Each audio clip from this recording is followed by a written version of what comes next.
नमस्कार विद्यार्थी मित्रांनो, आज तारीख 26 नोव्हेंबर हा दिवस भारतात संविधान दिन म्हणून साजरा केला जातो। 1949 मध्ये याच दिवशी संविधान स्वीकारलं गेलं। हे संविधान देशातील सर्व नागरिकांना जोडतं आणि कायदा बनवलं जातो। डॉक्टर बाबासाहेब आंबेडकर यांनी संविधानाची निर्मिती करून एक महत्त्वपूर्ण भूमिका बजावली। हा दिवस 1949 मध्ये संविधान सभेने भारतीय राज्यघटनेचा स्वीकार केल्याच्या स्मरणार्थ आहे। तथापि भारतीय संविधान 26 जानेवारी 1950 रोजी लागू झालं। दरवर्षी आपण 26 जानेवारी हा दिवस प्रजासत्ताक दिन म्हणून साजरा करतो। प्रत्येक नागरिकासाठी 26 नोव्हेंबर हा दिवस संविधान दिन म्हणून अत्यंत अभिमानाचा दिवस आहे। कोणताही देश संविधानाशिवाय चालू शकत नाही। मित्रांनो, हे संविधानच आहे जे आपल्याला एक स्वतंत्र देशाचा, स्वतंत्र नागरिकाची भावना जाणून देतं। जिथे संविधानाने दिलेले मूलभूत अधिकार आपली ढाल बनून आपल्याला आपला हक्क मिळवून देतात। दिलेली मूलभूत कर्तव्ये आपल्याला जबाबदाऱ्यांची आठवण करून देतात।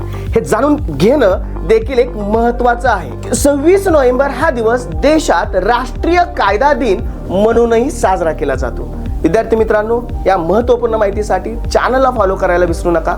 धन्यवाद।